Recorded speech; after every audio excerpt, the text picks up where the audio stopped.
لو بدأت دلوقتي هوصل. الصراحة معرفش، بس انا الحاجة الوحيدة اللي اعرفها ان انت لو بدأت دلوقتي على الاقل هتحصل احسن ما تبدأ بعد شهر او بعد 15 يوم او بعد 20 يوم. ليه؟ الاجابة ليك، انا معرفش الاجابة، انت وحدك بس اللي هتعرفنا الاجابة. انا لو بدأت دلوقتي هوصل، انت لو بدأت بنفس الشخص اللي انت عليه دلوقتي فانت مش هتوصل. لازم تغير تفكيرك وتغير المسؤوليات والروتينات والحاجات اللي انت لازم تعملها. مش فاهم يعني ايه؟ يعني لازم تغير. بتصحى مثلا 9 اصحى 7، بتصحى 12 اصحى 9، يعني لازم تغير ان انت خلاص. لو في حاجة بتضيع لك وقتك خلاص، لو في مثلا كورسات، في حاجات بتاخدها حاسس ان هي مش بتفيدك بالعكس بتعطلك وانت اصلا مش فاهم، خلاص غير. لازم تتعامل بعقلية شخص ناضج عنده مسؤولية، عنده حلم، عنده هدف عايز يوصله. يعني بلاش عقلية الطفل اللي هو انا لو منزلتش درس انا مش هعرف الم المادة، انا لو منزلتش كورس عند المستر الفلاني مفيش وقت للكلام ده. انت حاليا فقت صح. ففي كتير مننا من بداية السنة ما بدأش زي الناس اللي بدأت، في كتير بدأ ونزل، في كتير حس انه لسه بدري، وبعد كده حس ان الوقت جري بيه، واللي كان بيقول عنه لسه بدري هبدأ بعد شهرين بجد، هبدأ بعد 3 بجد، حاليا خلاص احنا بقينا يعتبر في تلت شهر واحد خلاص، يعني بداية شهر واحد شهر اتنين خلاص، يعني يعتبر الترم التاني قرب انه يبدأ. وطبعا في بيبان كتير اكيد وقعت منك وانت بتحاول انك مثلا تلم او تعمل، ولكن حاسس انك متأخر عن الباقيين. يعني حاسس ان انت، طب انت هتوصل امتى ليهم؟ او مثلا حاليا هما مثلا في الباب التالت او الرابع وانت لسه في الباب التاني او التالت، فاهم؟ فالمشكله بقى انه ايه، انه انا حاسس ان انا متاخر بس انا فقت، وده كويس ان انت فقت دلوقتي وحسيت ان انت متاخر. فايه الطريقه اللي تخليك تحصل؟ انا مش هكدب اقول لك انت هتقدر تجيبهم لا، لا، مش هتقدر تجيبهم، بس على الاقل انت لو بدات متعرفش توفيق ربنا ممكن تعديهم، عندك ادراك للمعلومات وفاهم المعلومات احسن. بس فانت غير السؤال اللي هو انا لو بدات دلوقتي هوصل. يعني انت بتسأل والاجابة يعني بتتناقش في الاجابة، هل هوصل او ما اوصلش. بدل ما تقول لو بدأت دلوقتي هوصل كده بشخصيتك دي بالطريقة اللي انت ماشي بيها من اول السنة، لو بدأت اكيد مش هتوصل. طب انا علشان اوصل اعمل ايه؟ لازم تشتغل اكتر على نفسك او تشتغل اكتر من اللي هم حاليا معاك. يعني ازاي؟ يعني مثلا عندك طالب مثلا ممكن يكون وليكن بيذاكر 6 ساعات، انت لازم تذاكر 10 ساعات. ليه؟ علشان تقدر تحصل.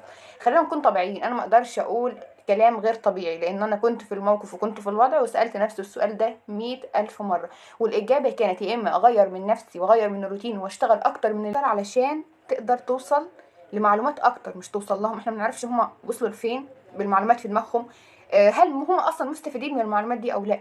بس اللي اعرفه انه اللي عايز ينجح هو مش الاذكى، هو مش الاشطر، هو مش عبقري، هو اللي قدر يشتغل اكتر. يعني اسمع انه احمق عنده خطة يسابق او يسبق عبقري ما عندوش خطة. يعني مهما يكون هو عبقري ولكن ما عندوش خطة ولا هدف وماشي وواصل، بس انت لو انت احمق، يعني لو انت غبي، لو انت فاشل وحطيت خطة هتوصل. يعني مثلا لما حسيت مثلا على مثلا الوقت ده، مثلا حسيت ان انا مثلا ضايعه في كذا ماده وفي كذا باب وفي كذا ورقه وقلم واكتب ايه بالظبط.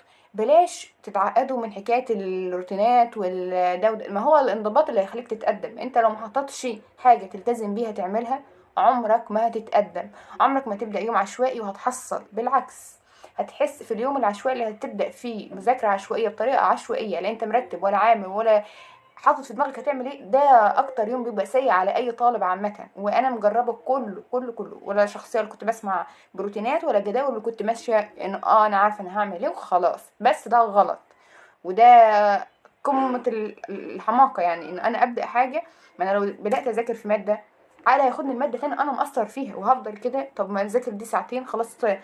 وقف مثلا، وقف معايا مثلا عضويه، هو ليه انا الباب التاني اصلا مش مظبطه فهروح اذاكر الباب التاني وبعد كده برجع للعضويه. قد العقليه اللي هي بتتكون معاك لما انت تكون بتذاكر مذاكره عشوائيه. ما اطولش عليكم، اللي عايز يوصل هيشتغل اكتر. انت لو عايز توصل ما تسالش هوصل ولا مش هوصل، ابدا دلوقتي، ابدا بجد، ابدا ابدا ابدا، ارمي نفسك في الماده، خلاص ارمي نفسك جواها. هي ماده صعبه قدامك، طب ايه الحل؟ الحل انك تدخل في كل درس في كل باب تفهم ايه الافكار ايه ده. بص انا ممكن اديك شويه نصايح، قد شويه نصايح بجد ممكن يفيدوك ويوفر عليك كتير كتير. مثلا الباب التاني، همسك اي امتحان بتاع مثلا 23 22 24 واشوف ايه الاسئله اللي جت في امتحانات الثانويه العامه وابدا احلها. انت كده هتبقى اتدربت على افكار الامتحانات، عشان ما تقعدش تذاكر حاجات سهله هي اصلا مش جايه وتضيع وقت. والله العظيم، والله العظيم تلات ارباع تضييع الوقت كان معايا اني بذاكر حاجات سهله وتافهه وعرفتها ولكن ما جاتش. لكن انت حاليا خد الكلام ده مني وما ترجعش ورايا، روح شوف امتحانات الباب التاني اتسأل تفقيه عليه، تمام؟ يعني اتسألوا ازاي في الامتحان ده على الباب التاني، وروح حل، روح الاسئله دي حلها، الاسئله دي فهمها، الاسئله دي شوف ايه المعلومات اللي فيها في الكتب في الملازم اللي معاك. ليه؟ علشان ده هيدربك انه خليك جاهز بقى للاسئله دي. لو انت بقى مش عارف الاسئله دي فترجع تذاكر او تسمع شرح الجزئيه دي وتركز وتحل الاسئله دي. انت عايزين والله العظيم حل ممتاز. يعني تخيل تروح مثلا تحل 3 4 5 6 مسائل على الباب التاني من امتحانات سنين سابقه. يعني انت كده اتدربت على الافكار ذات نفسها. وعامه الافكار بتيجي متشابهه، بتيجي في نفس المستوى، فاهم؟ يعني افكار الباب التاني الباب الخامس هي افكار نفس المستوى. طبعا الباب الخامس بيبقى اصعب باب في الامتحان وبيبقى اطول باب في الامتحان. مثلا الباب التالت، شوف اسئله الباب التالت. الباب التالت يعتبر في الكيمياء تافه، انا بتكلم عن الكيمياء دلوقتي. الباب التالت تافه بالنسبه لي، كان تافه ليه؟ حاجات سهله تافه يعني مش محتاج، يعني اغلبيته حفظ اكتر، والحفظ فيه فهم. حاجه تاني برضو تشوف ايه الاسئله الصعبه وتحلها، بلاش تحل اسئله سهله. بلاش لو انت مذاكر الماده مثلا او كده وحاسس انه ناسي فيها حاجه او واقع منك حاجه، بلاش تروح تبدا بالسهل. انا ضد انك تبدا بالسهل. السهل هيخليك تقتنع، بلاش تتوهم وتقتنع ان انت تمام وانت اصلا مش تمام في الماده، فاهمني؟ يعني مختصر كلامي انه تذاكر الحاجة اللي هي معطلاك او وقع منك او واقفة قدامك وتروح تحل عليها من امتحانات سنين سابقة، ايا كان الحاجة اللي واقفة قدامك، فيزياء كيمياء احياء، نفس الاسئلة دي نفس الباب ده تدور عليه في الامتحان وتحل الاسئلة اللي عليه في كل امتحان. يعني تخيل مثلا 3 4 5 اسئلة في كل امتحان، فده حلو انه يا هما بيجيبوا الحاجة بالصعوبة دي، هما بيجيبوها بالحجم المتوسط ده، فانت كده هتفهم وهتعرف. وانا عايز ادربك ان انت يعني تحل اسئلة امتحانات. وصدقني المذاكرة ملهاش أي لازمة. أنا المواد اللي ذاكرت فيها وما حلتش وكنت حافظاها يعتبر وفهماها مليون في المية هي المواد اللي أنا غلطت فيها. ليه؟ التدريب أهم من الحل.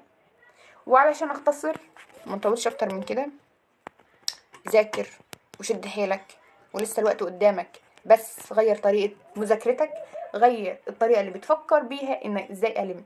اسمع طرق كتيرة، اسمع ناس ممكن تفيدك، ناس حقيقية، يعني مش ناس سوشيال، لا ناس حقيقية. اسأل حد يكون ناجح، اسأل حد يكون واصل، اسأله أنا أعمل إيه. هو الكلام اللي هيديهولك عمره ما يكون عكس مثلا ما أنت متوقع مش هينفعني، لا بالعكس هيفيدك جدا. اسأل الناس الناجحة، اسأل الناس اللي واصلة لأهدافها أنا إزاي أتعامل، وشوف برضو إيه اللي يناسبك وتعامل معاه. وانا مع انك تحط جدول وخطة للمادة وتخلصها. يعني مثلا عندي باب تاني، خلاص انا احط الباب التاني احشره في الايام اللي انا بذاكر فيها عادي جدا. او لسه ما بدأتش برضو احط جداول واذاكر الحل علشان اوصل اشتغل واذاكر. ثانوية عامة ملهاش اي حل تاني، يتذاكر يتذاكر يتذاكر يتذاكر، مفيش حل. تذاكر تسهر تتعب، حل هو في ايدك انك تبدأ تشتغل على نفسك وتشتغل اكتر من الناس التانيين، وبكده اضمن انك ان شاء الله باذن الله بتوفيق ربنا ليك طالما انت عندك نية انك توصل هتوصل. وبس اشوفكم في فيديو جديد.